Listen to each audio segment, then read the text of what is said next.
Sherlock Holmes.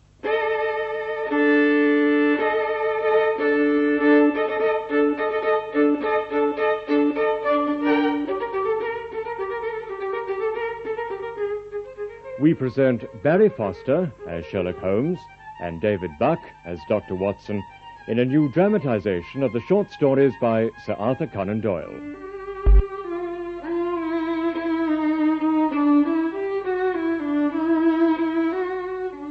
The Reigate Squires, dramatized by Bill Morrison, with Peter Howell as Colonel Hayter.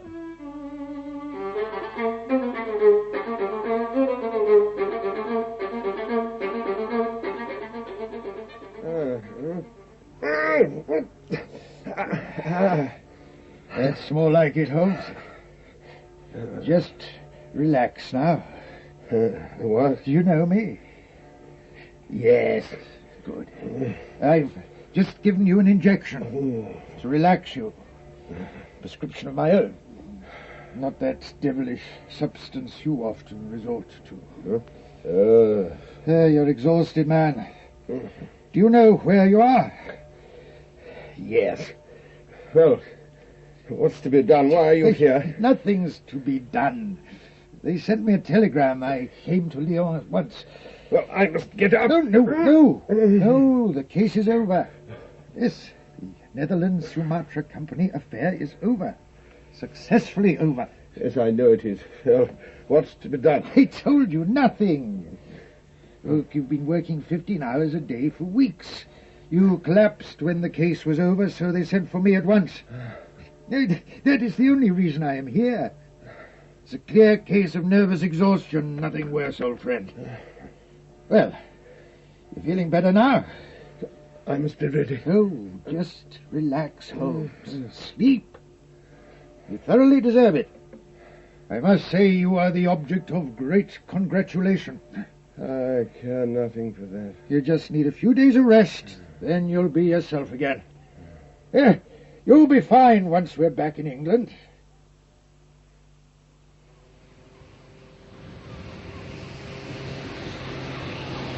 Holmes? Yeah. Don't stay too long on deck, old chap. It's so chilly in this wind. Still, change of scene, very refreshing. I always find it so, don't you? You know, I wouldn't mind a few days off. Could be arranged, I'm sure. I can find someone to look after the practice for me. Take a few days in the country. Yes. What do you say? I mean in England, of course. I think you've done enough travelling. So have I. Somewhere close to London. There's a rest in pleasant surroundings in the country. You have the time. You said yourself, no pressing commitment awaits you. I must be ready. Oh, come now, Holmes. Just a few days. Even the finest athlete or boxer after a great contest rests himself before the next encounter. I don't want to go to the country. You need fresh air. What's this? You need rest. You know my nature, Watson. Let me alone. You're not yourself. If you want to know my professional opinion, you are ill. Not simply in a state of depression, but physically exhausted. Look, Holmes, let me make a few inquiries. I'll find a friend who has a place where you can have the peace and quiet you need. Leave it all to me.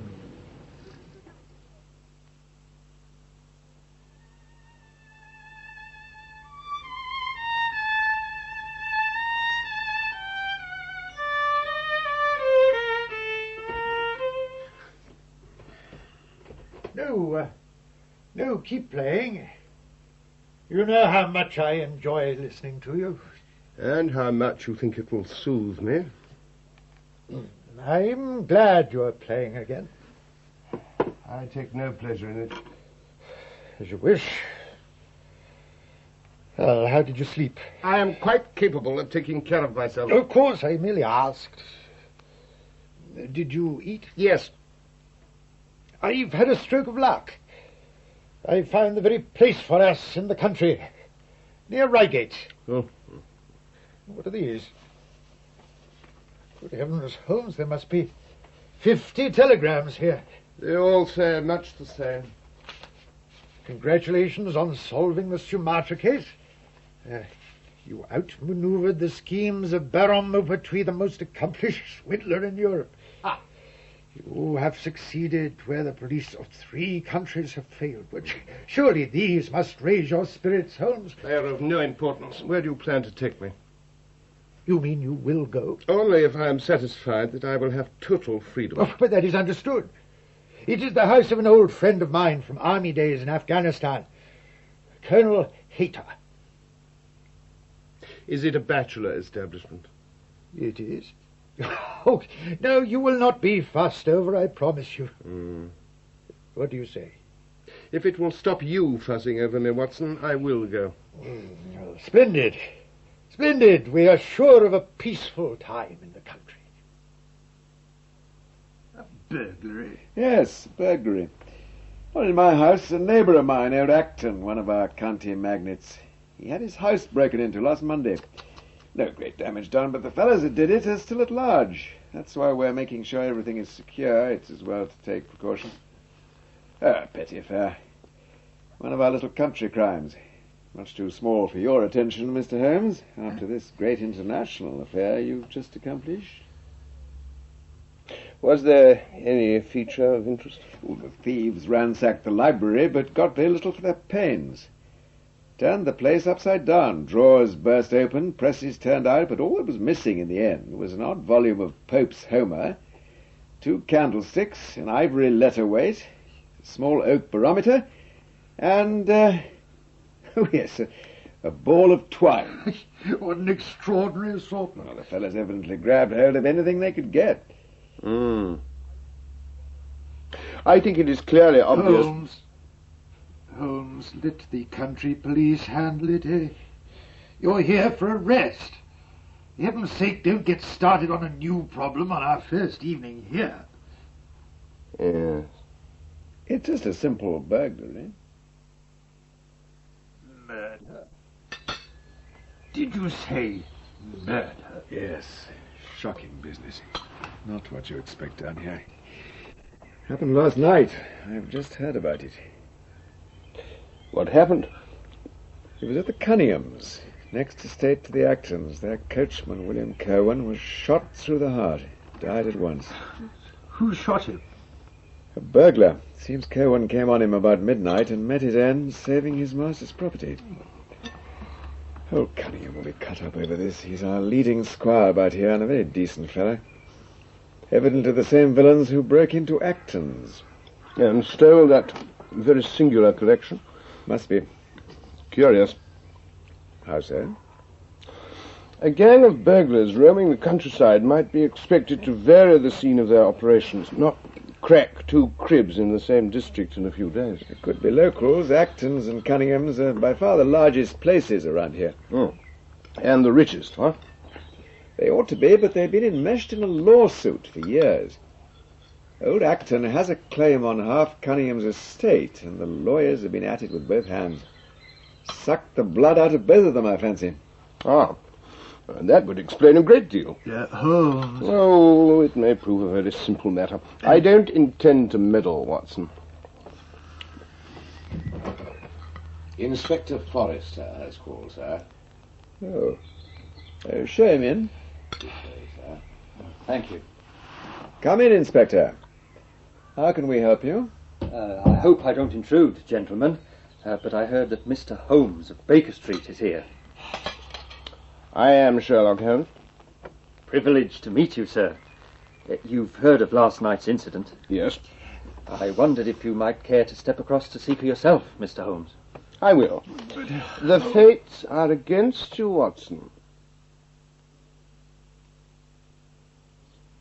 You see here, the pantry window was broken and the back door was open. The alarm was raised at 11:45. Old Mr. Cunningham had just got into bed and his son, Mr. Alec, was smoking a pipe in his dressing room. Where are these rooms? Well, those are the windows, sir, side by side at the end. So they both overlook the scene. They heard the coachman, William, calling for help, and Mr. Alec ran down at once. As he came to the foot of the back stairs, he saw two men wrestling together.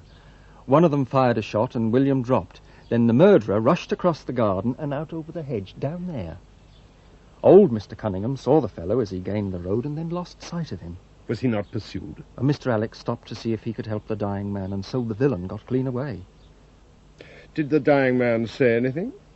No, sir. He was shot through the heart, died at once. Any description of the man who fled? Beyond the fact that he was middle-sized and dressed in some dark stuff, we have no personal clue.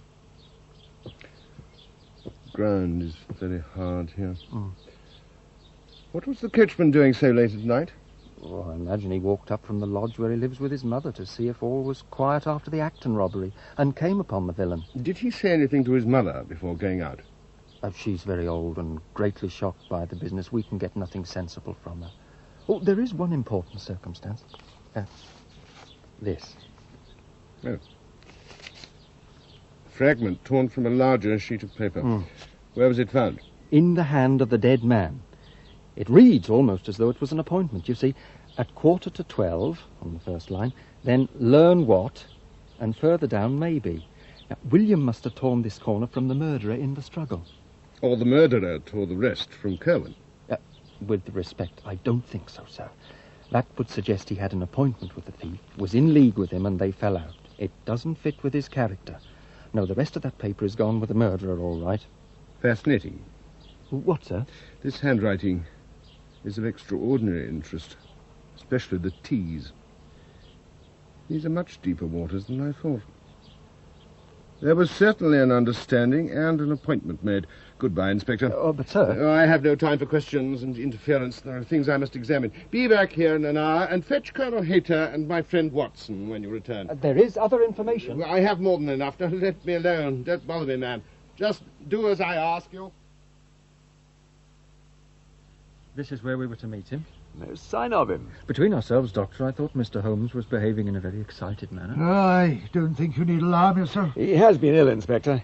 It is not unusual behaviour with Holmes. I have generally found method in his madness. Some folk might say there was madness in his method. Gentlemen. Holmes. Good, you're all here. Watson, your country trip has been a distinct success. I've had a charming morning. Charming, sir. Yes, charming. I have seen the postman. The postman? If the note was ripped from Kerwin's hand, how did he receive it? But still, with respect, sir, surely he tore that scrap away from the murderer. Did he receive a letter? Yesterday afternoon. And he destroyed the envelope. I suppose I should have inquired about that. I've also been to the hedge. The hedge? Where the murderer broke through in his flight. This was after he had torn the rest of the letter from Kerwin's hand.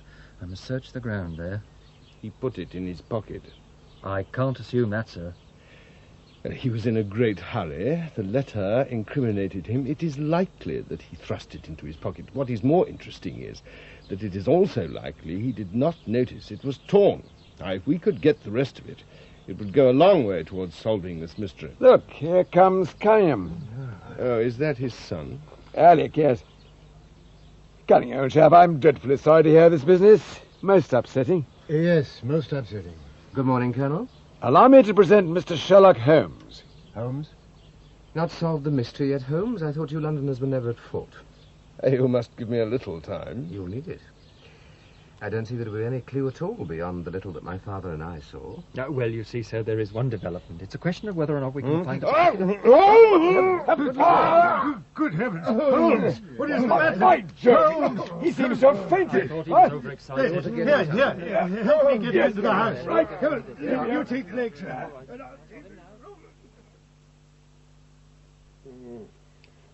There we are, that's better. Easy now. You drink some of this, eh? Better? Thank you, Watson. What happened? You had a mild nervous attack. You fainted. You must rest, Holmes. You've been overdoing it again.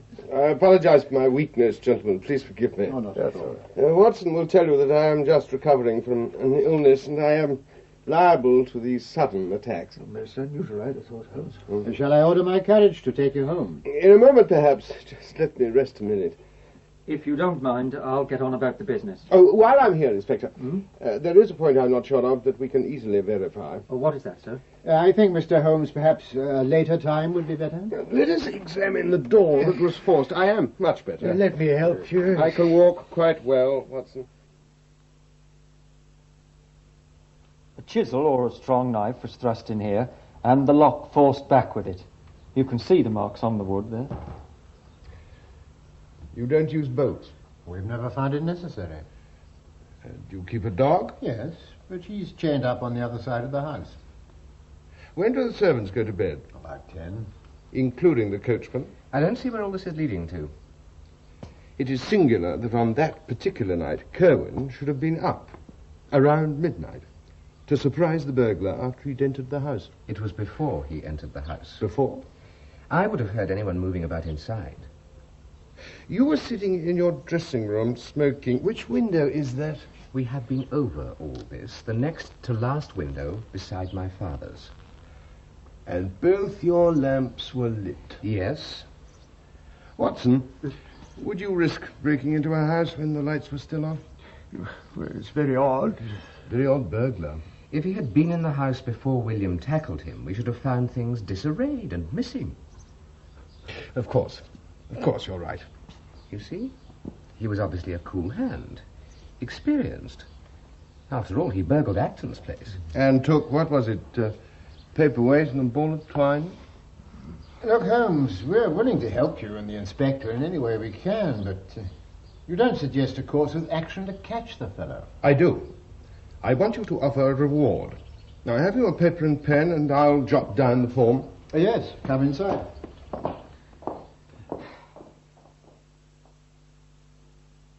Is £50 enough? I would willingly give 500. William was a very decent fellow. Yes, indeed. Oh, this is not quite correct. I read it in rather a hurry. Now, you see, you begin, whereas at about 1:45 on Tuesday morning an attempt was made. It was 11:45, as a matter of fact. Oh, I'm so sorry. Pretty elementary mistake for a great detective. But, of course, you have been ill. I think perhaps we should go home, Holmes. I'll correct this. I'll write the proper time down. If you would. 12, yes. Yeah. Will you and the inspector get it printed as soon as possible? I'll take it with me. Now, I think it would be a good thing to go over the house together and make sure the burglar did not carry anything away with him. Is this necessary? I told you. He never got inside. Let's do as Holmes asks. It won't take long, will it? If nothing else will satisfy him. Inspector, do come with us. If it won't take long, sir.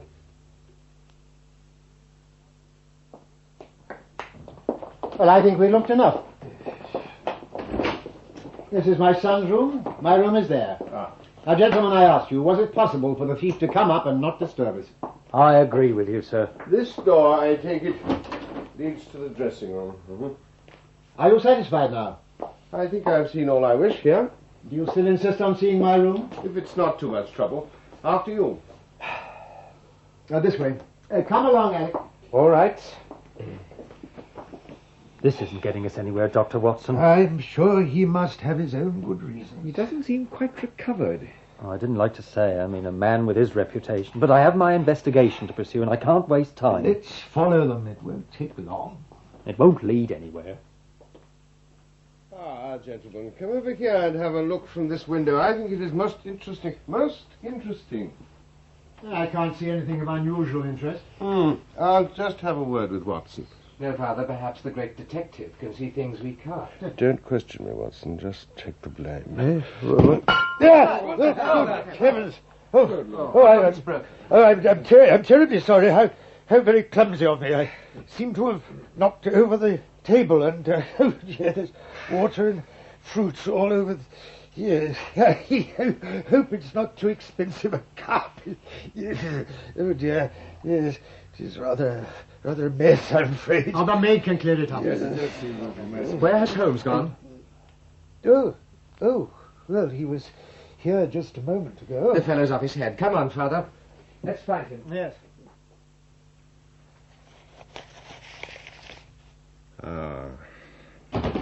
Leave that. Damn you. Is this your dressing gown? Give it to me. Father! Father, get the letter from his hand. I'll hold him. What is... Destroy it, Father. Watson! Yes, all right, Holmes. I have a grip of him. Watch out for Alec, he has a gun. Well done, Colonel. By Jove. That was just like the old days. Inspector, I think you better have this gun. And arrest these men. Well, on what evidence? You have it in your hand. The missing part of the letter. Come along, Inspector. We must lock up the prisoners and have a word with them.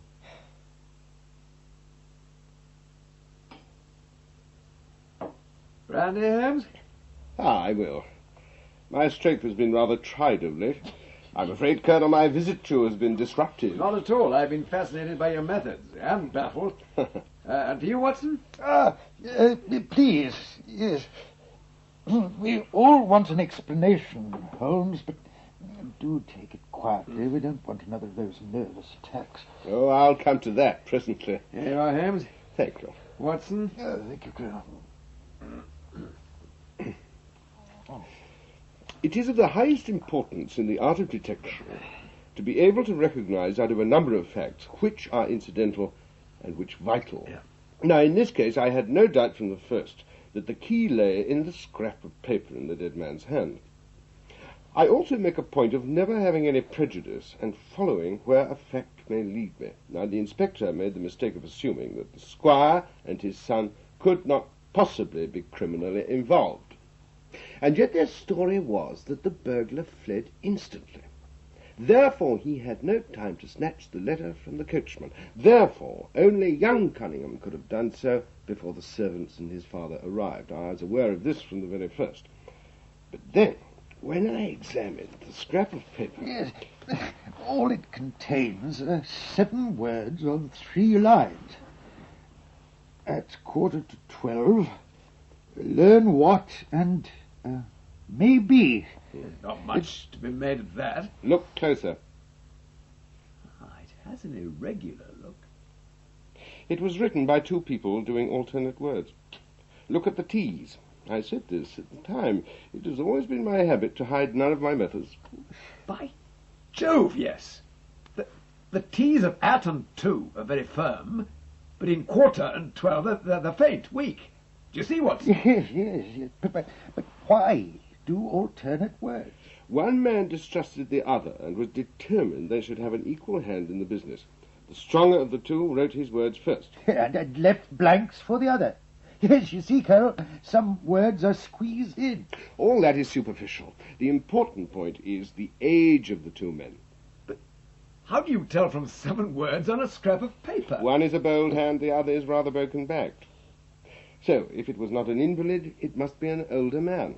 And they had to be blood relatives. It may be most obvious to you in the Greek character of the E's. Of course, I'm giving you only the leading results of my examination. There were 23 other deductions, which would be of more interest to handwriting experts. But they all deepened my impression that the Cunninghams, father and son, wrote the letter. And then I examined the hedge. To look for footprints. There was a broadish ditch, moist at the bottom. Now, there need have been no signs at the scene of the struggle, for the ground was hard there. But there should have been signs of flight through the hedge and in the ditch. Yeah. There were none. Yet the Cunninghams swore that they saw the man run off in that direction, so they were lying. But why go to such lengths? What was the motive? Remember, although there was no mysterious burglar at Cunningham's, there was a burglar the previous night at Acton's who stole some very odd things. Yes, that struck me. Do you suppose they were stolen to divert suspicion from the real object of the burglary? The court case. Acton had a very good claim on half the Cunninghams' present estate. It would ruin them. By Jove, I see it now. They were after legal papers. They did it themselves. Well, all this was clear enough from the start, but I needed the missing part of the letter. If Alec had taken it, he must surely have thrust it into the pocket of his dressing gown. The question was, if it was still there. I had to find it before witnesses, and so I had you summoned to the house. Now, you remember the Cunninghams joined us, and the inspector was about to tell them of the torn corner when, by the luckiest chance in the world, I tumbled down in a sort of fit, and so changed the conversation. You mean that was all an act? Did you realize that, Watson? It absolutely convinced me. And then I made a foolish mistake over writing down the time of the murder. My weakness embarrassed you, rather, Watson. I'm afraid it did.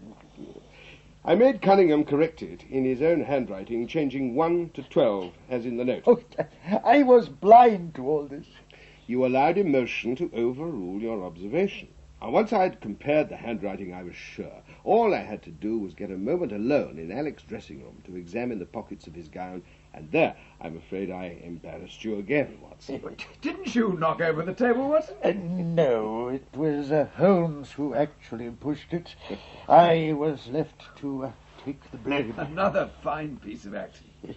And that distraction gave you the chance, and so we caught him. Fine work. I think you deserve another brandy.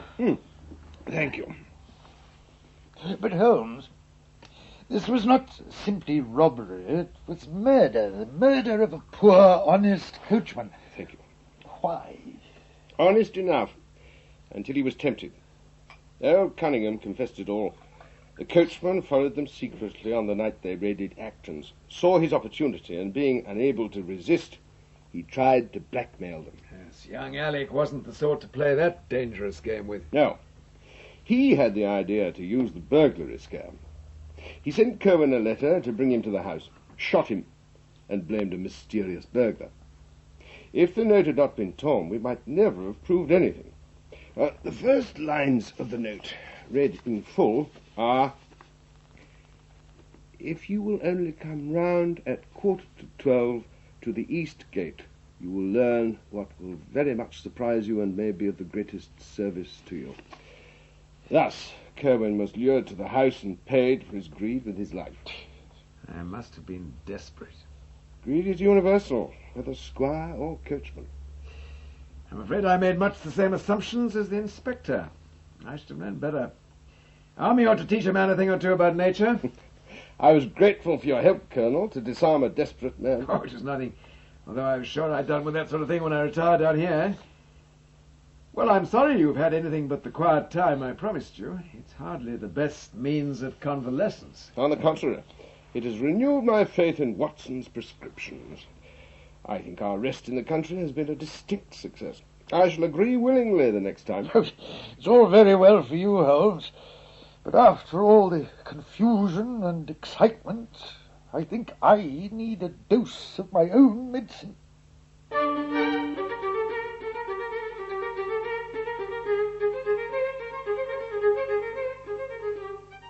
That was Barry Foster as Sherlock Holmes and David Buck as Dr. Watson in The Reigate Squires by Sir Arthur Conan Doyle.